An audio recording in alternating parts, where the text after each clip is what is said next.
Now, viewers, this is Prime Minister addressing at Sitamarhi. Let's listen in to what he has to say. विकास को चुना है, NDA को चुना है। बिहार की बहनों बेटियों ने भी एनडीए की रिकॉर्ड विजय पक्की कर दी है। आप लोग बैठिए, सबकी आप बैठिए, बैठिए। हाँ, पीछे लोगों को दिखना चाहिए। आपकी सेल्फी वगैरह बाद में लेना।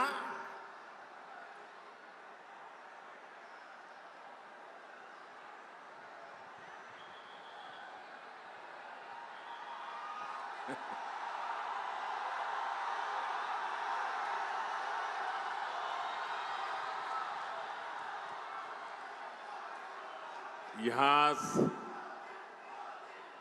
सीतामढ़ी का जो माहौल है,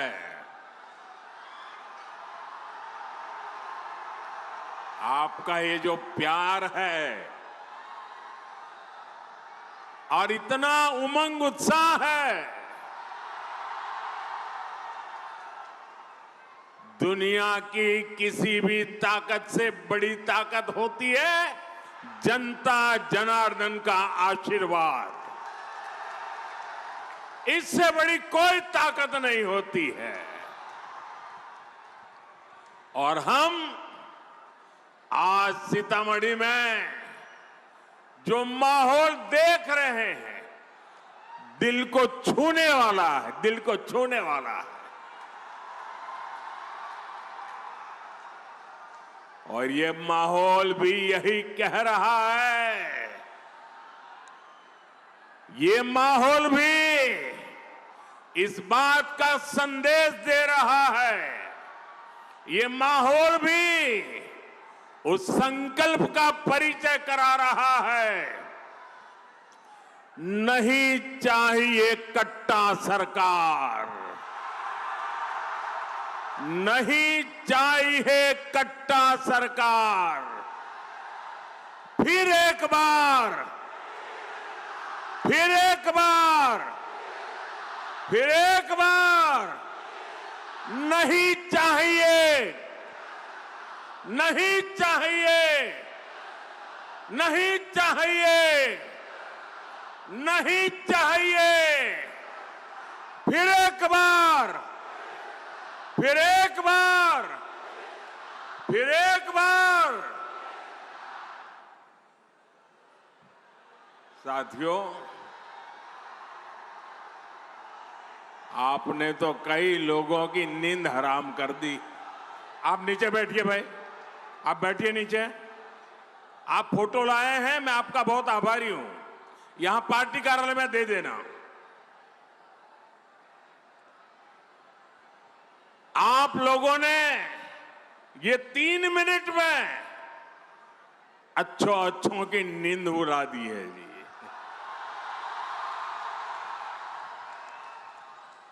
यही तो जनता जनार्दन की ताकत होती है। साथियों, मां सीता की इस पुण्य भूमि पर आया हूं, ये भी बड़ा सौभाग्य है।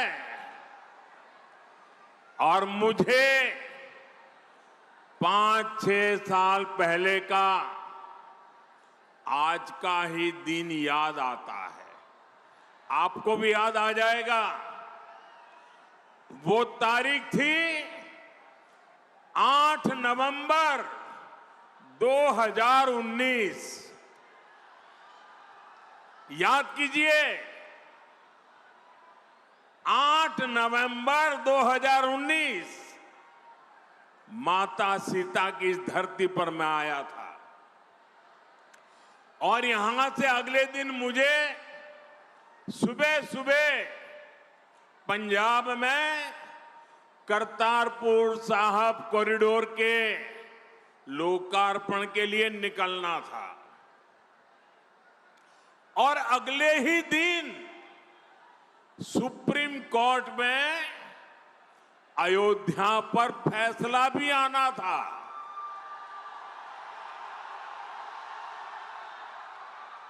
मैं मन ही मन प्रार्थना कर रहा था कि सीता मैया के आशीर्वाद से फैसला रामलला के पक्ष में ही आए।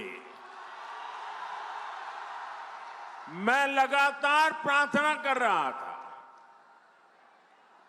और साथियों, जब सीता माता की धरती से निकलते हुए प्रार्थना करूं, वो प्रार्थना कभी भी फल जाती है क्या?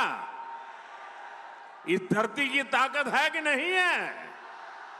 और यही तो मां के आशीर्वाद है। और साथियों, ऐसा ही हुआ। सुप्रीम कोर्ट ने रामलला के पक्ष में ही फैसला दिया। आज मां सीता की इस पुण्य भूमि पर आया हूं, आपका आशीर्वाद ले रहा हूं और उस इतने सारे उत्साह से भरे लोगों के बीच वो दिन याद आना बहुत स्वाभाविक है। साथियों, मां सीता के आशीर्वाद से ही बिहार विकसित बिहार बनेगा। ये जो चुनाव है, ये विकसित बिहार बनाने के लिए है। ये चुनाव तय करेगा आने वाले सालों में बिहार के बच्चों का भविष्य क्या होगा, आपके संतानों का भविष्य क्या होगा, आपके बेटे बेटियों की आने वाली कल कैसी होगी। और इसलिए ये चुनाव बहुत अहम है। साथियों, आरजेडी वाले बिहार के बच्चों के लिए क्या करना चाहते हैं, ये इनके नेताओं के चुनाव प्रचार में साफ साफ दिखता है। आप जरा ये जंगल राज वालों के गाने और उनके नारे जरा सुन लीजिए, आप कांप जाएंगे।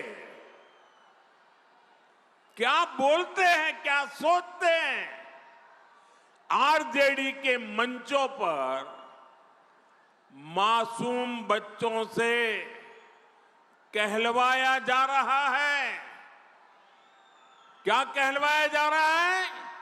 वो बच्चे कह रहे हैं उन्हें रंगदार बनना है, रंगदार बनना है।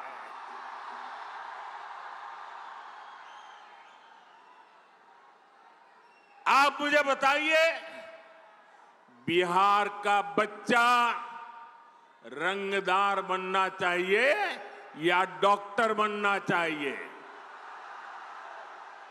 रंगदार बनना चाहिए या डॉक्टर बनना चाहिए? क्या हम हमारे बच्चों को रंगदार बनने देंगे? क्या रंगदार बनाने वालों को जीतने देंगे? बिहार का बच्चा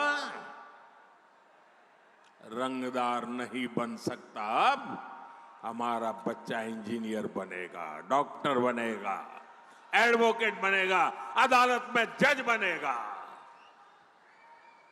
मैं बिहार में आपको, यहां फैशन है ना, कट्टा लेकर के आ जाते हैं, फिर बोलते हैं हैंड्स अप, यही है ना। मैं बिहार में आपको हैंड्स अप कहने वाले, अब बिहार में उनके लिए जगह नहीं है। अब तो बिहार में स्टार्टअप के सपने देखने वाले चाहिए, हैंड्स अप वाले नहीं चाहिए हमें। साथियों, हम बच्चों के हाथ में किताबें कंप्यूटर, लैपटॉप दे रहे हैं। हमारे बच्चे खेल में आगे बढ़े, इसलिए हम उन्हें बैट दे रहे हैं, हॉकी स्टिक दे रहे हैं, फुटबॉल दे रहे हैं, वॉलीबॉल दे रहे हैं। लेकिन आरजेडी के लोग बिहार के युवाओं को कट्टा और दूनाली देने की बात कर रहे हैं। ये लोग खुद के बच्चों को मंत्री बनाना चाहते हैं। बेटा हो बेटी, कोई सांसद बने, कोई एमएलए बने, कोई मंत्री बने, कोई मुख्यमंत्री बने, अपने संतानों के लिए तो वो ये सपने देखते हैं। और आप सभी के बच्चों को रंगदार बनाना चाहते हैं, रंगदार बनाने। मुझे पूरी ताकत से बताइए भाइयों, ये रंगदार बनाने वाला पाप आपको मंजूर है क्या? ये बिहार को मंजूर है क्या? क्या इन बच्चों को मंजूर होगा क्या? साथियों, जंगल राज का मतलब है कट्टा, क्रूरता, कटुता, कुसंस्कार, करप्शन। क्या कर रहे हैं लोग? ये कुसंस्कार से भरे हुए लोग हैं, कुशासन का राज चाहते हैं। भारत रत्न जननायक कर्पूरी ठाकुर जी, भोला पासवान शास्त्री जी, ऐसे महान नेताओं ने बिहार को सामाजिक न्याय और विकास का विश्वास दिया था। लेकिन जैसे ही जंगल राज आया, वैसे ही बिहार में बर्बादी का दौर शुरू हो गया। आरजेडी वालों ने बिहार में विकास का पूरा माहौल ही खत्म कर दिया। साथियों, ये आरजेडी और कांग्रेस वाले उद्योगों की एबीसी भी नहीं जानते। ये उद्योगों में सिर्फ ताले लगाना जानते हैं। 15 वर्ष के जंगल राज में एक भी बड़ी फैक्ट्री, बड़ा कारखाना बिहार में नहीं लगा। यहीं मिथिला में जो मिलें थी, फैक्ट्रियां थी, वो भी बंद हो गई। 15 वर्ष के जंगल राज में कोई भी बड़ा अस्पताल, मेडिकल कॉलेज बिहार में नहीं बना। इसलिए जंगल राज वालों के मुंह से विकास की बातें सिर्फ और सिर्फ सफेद झूठ है। साथियों, जंगल राज के समय में बिहार के लोगों का सरकार से भरोसा ही उठ गया था।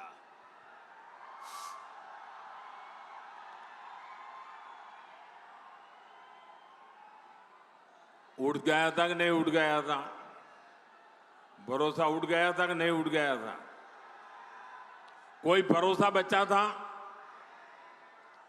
नीतीश जी के नेतृत्व में एनडीए सरकार ने बिहार का टूटा हुआ भरोसा लौटाया है। अब निवेशक बिहार आने के लिए उत्सुक है।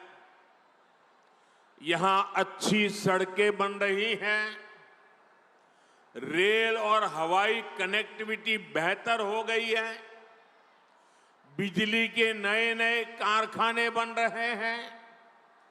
यहां जो रीगा चीनी मिल है वो फिर से शुरू हो चुकी है। आने वाले समय में बिहार में ऐसी मिलें और फैक्ट्रियां बनाने का काम और मजबूती के साथ आगे बढ़ेगा। गन्ना किसानों के हितों को देखते हुए हमारी सरकार गन्ने के इथेनॉल बनाने को भी बढ़ावा दे रही है। साथियों, भाजपा एनडीए जो कहती है वो करके दिखाती है। और मोदी की गारंटी मतलब गारंटी पूरा होने की गारंटी।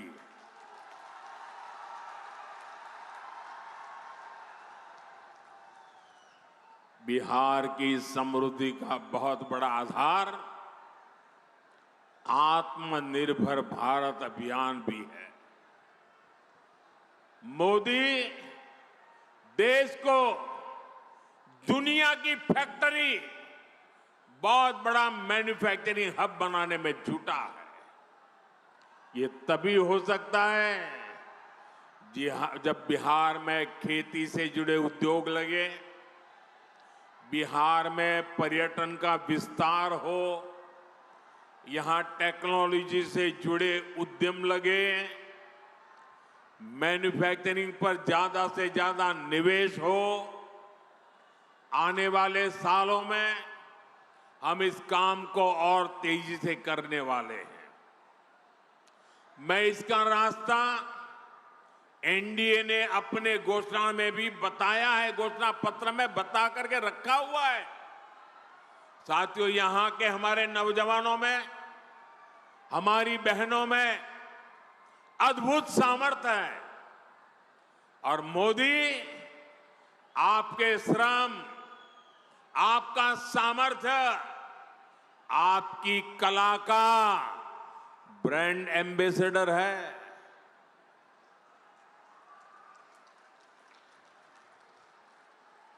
अब आप कहेंगे मोदी कहां से मेरा ब्रांड एम्बेसडर बन गया? मैं बताता हूं कैसे बन गया। अभी कुछ महीने पहले मैं अर्जेंटीना गया था, बहुत दूर है यहां से।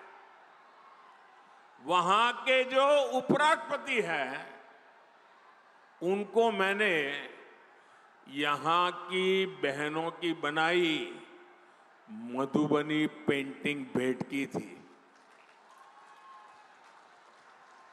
और वो ऐसे देखते थे, बड़ा अजूबा लग रहा था उनको। और जब मैंने कहा कि मेरी बहनें बनाती हैं, बिहार के ऐसे कोने में बैठी हुई बहनें बनाती, गांव की बहनें, तो ऐसे ही देख रहे हैं मेरे सामने। बताइए, मैं आपका एम्बेसडर बना कि नहीं बना? मैं आपका ब्रांड एम्बेसडर बना कि नहीं बना? बिहार की बात दुनिया में पहुंचाई कि नहीं पहुंचाई? आपका मधुबनी पेंटिंग पहुंचाया कि नहीं पहुंचाया? इसी तरह दिल्ली में G20 समिट के दौरान दक्षिण कोरिया के राष्ट्रपति को भी मैंने मधुबनी पेंटिंग देने का काम किया। साथियों, ये सब मैं इसलिए करता हूं क्योंकि मुझे बिहार पर गर्व है। मुझे बिहार की माताओं बहनों के सामर्थ्य पर गर्व है। मुझे बिहार की बेटियों की ताकत पर गर्व है। मैं चाहता हूं आपकी कला, आपका कौशल दुनिया भर में पहुंचे। भारत में बने चीजों के लिए दुनिया में नया बाजार बने। साथियों, एक समय था जब बिहार दूसरे राज्यों से मछली मंगाता था। लेकिन एनडीए सरकार की नीतियों का असर है कि बिहार अब दूसरे राज्यों को मछली भेजने लगा है।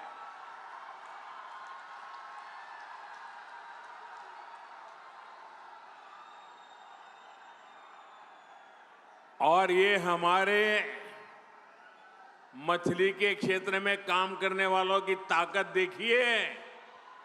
बड़े बड़े लोग भी यहां की मछली अब देखने के लिए आ रहे हैं, पानी में डुबकी लगा रहे हैं।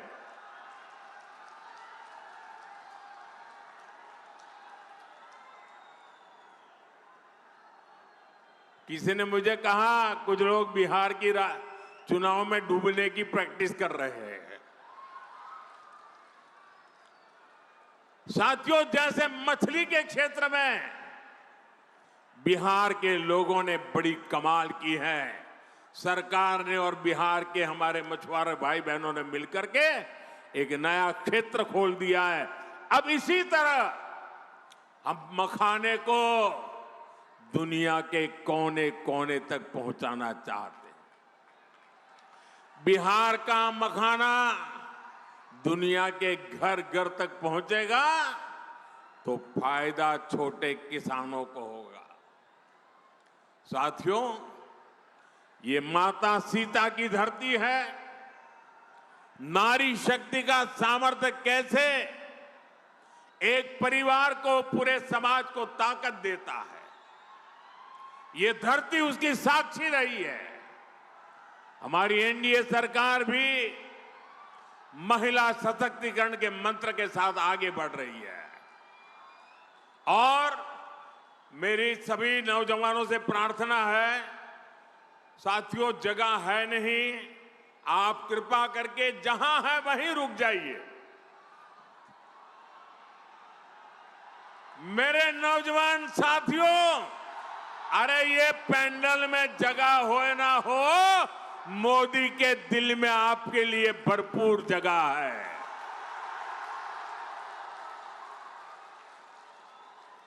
साथियों, सरकार की नीतियों और निर्णयों का असर हम हर क्षेत्र में देख रहे हैं। साथियों, यहीं बिहार के राजगीर में पिछले वर्ष महिला हॉकी की एशियाई चैंपियनशिप हॉकी टूर्नामेंट हुई थी। हमारी बेटियां चैंपियन बनी थी। कुछ दिन पहले भारत की बेटियों ने क्रिकेट विश्व कप भी जीता है। ये क्रिकेट के इतिहास में पहली बार हुआ है। 3 दिन पहले ही ये विश्व विजेता हमारी बेटियां दिल्ली में प्रधानमंत्री आवास पर आई थी। उनका आत्मविश्वास देखकर मुझे गर्व हो रहा था। गांव कस्बों से निकलकर हमारी बेटियां 140 करोड़ भारतीयों का अभिमान बनी है। साथियों, हमारी बेटियों का ये नया आत्मविश्वास इसलिए आया है क्योंकि हमारी सरकार कदम कदम पर नारी शक्ति के साथ खड़ी है। अब आप देखिए, जनधन बैंक खाते, मजाक उड़ाते थे मेरी कि महिलाओं के जेब में पैसा नहीं होता है, खाते कैसे खुलेंगे। अरे मैंने कहा 1 भी रुपया दिए बिना भी मैं खाते खोलूंगा। और मैंने खोले। और ये सिर्फ एक पासबुक देने का मामला नहीं था, ये बहनों बेटियों को आर्थिक रूप से सक्षम बनाने का माध्यम बना है। मैं आपको एक और उदाहरण देता हूं। आजकल मुख्यमंत्री महिला रोजगार योजना की बहुत चर्चा है। बिहार की 1,40,00,000 बहनों के खाते में 10-10 हजार रुपया पहुंच चुके हैं। कल्पना कीजिए, अगर बहनों के बैंक खाते ही न खुलते तो क्या ये योजना बन पाती। मोदी ने बैंक खाते खुलवाए, नीतीश जी की सरकार उनमें बहनों को सहायता भेज रही है। आज पाई पाई बहनों के खाते में पहुंच रही है। और इसलिए आप याद रखिए, अगर आरजेडी और कांग्रेस का जंगल राज होता तो आपके हक का पैसा भी लूट जाता। और ये मैं नहीं कह रहा हूं, ये कांग्रेस के नामदार है ना, उनके पिताजी खुद कहते थे जब वो प्रधानमंत्री थे और पूरे देश में पंचायत से पार्लियामेंट तक सिर्फ और सिर्फ कांग्रेस का ही झंडा फहरता था। सारी सरकारें उनकी थी, म्युनिसिपैलिटी उनकी, ग्राम पंचायत उनकी, सब कुछ उनका था। उस समय कांग्रेस के एक प्रधानमंत्री, ये नामदार के पिताजी, वो कहते थे कि दिल्ली से 1 रुपया निकलता है तो गांव में जाते जाते 15 पैसा हो जाता है। जरा बताओ, ये कौन सा पंजा था जो 1 रुपये को घिसता घिसता घिसता 15 पैसे कर देता था? ये कौन सा पंजा था? आज भाइयों बहनों, अगर पटना से 1 रुपया निकलता है तो पूरे 100 पैसे आपके खाते में जमा होते हैं। आज दिल्ली से 1 रुपया निकलता है तो 100 के 100 पैसे आपके खाते में जमा होते हैं। और इसलिए मेरे माताओं, बहनों, भाइयों, नौजवानों, आपको सावधान रहना है। कांग्रेस, आरजेडी आपका पैसा लूटने की फिराक में बैठी है। साथियों, कांग्रेस और आरजेडी के लोग इतने सालों तक सत्ता में रहे। इन लोगों ने विकास के नाम पर सिर्फ घोटाले किए। जो दूर दराज के क्षेत्र थे उनको ये लोग पिछड़ा घोषित कर देते थे ताकि वहां लोग विकास के बारे में सोच ही ना पाए। देश के 100 से अधिक जिले ऐसे थे जिनको कांग्रेस ने पिछड़ा घोषित कर दिया था। इसमें बिहार के भी अनेक जिले थे और सीतामढ़ी भी उनमें से एक था। साथियों, जिनको इन्होंने पिछड़ा घोषित किया था उनको हमने आकांक्षी जिला बनाया, वहां मिशन मोड पर विकास शुरू किया। मुझे गर्व है कि हमारा सीतामढ़ी भी आज विकास के मामले में दूसरे जिलों को टक्कर दे रहा है। आज सीतामढ़ी में, पूरे बिहार में विकास की नई रफ्तार दिखाई दे रही है। नई रेल लाइनें, अमृत भारत जैसी नई रेल सेवा, आधुनिक रेलवे स्टेशन, नया इंजीनियरिंग कॉलेज, नया मेडिकल कॉलेज, ये सब अब सीतामढ़ी की पहचान बन रहे हैं। और मैं आपको भरोसा दिलाता हूं, बिहार में फिर से एनडीए सरकार बनते ही हम विकास की इस गति को और मजबूती देंगे और आप लोगों का कल्याण का काम करेंगे। साथियों, हमारी सरकार यहां विकास भी कर रही है और विरासत को भी सम्मान दे रही है। हम इस क्षेत्र को रामायण सर्किट से जोड़ रहे हैं। सीतामढ़ी से अयोध्या के लिए सीधी रेल सेवा भी इसी प्लान का हिस्सा है। आपके पाहुन, आपके दामाद जी तो खुद प्रभु श्री राम है। अयोध्या में सीतामढ़ी के दामाद जी का भव्य मंदिर बन गया है। अब माता के मायके की बारी है। पुनौरा धाम की भव्यता अब पूरी दुनिया देखेगी। साथियों, एक तरफ एनडीए सरकार अपने तीर्थों का विकास कर रही है, वहीं दूसरी तरफ कांग्रेस और आरजेडी के लोग हमारी आस्था का अपमान कर रहे हैं। Well, viewers, that is Prime Minister Modi speaking at Sitamarhi, where he is conducting a public meeting as a part of the final phase of campaigning right ahead of the phase 2 of polling in Bihar.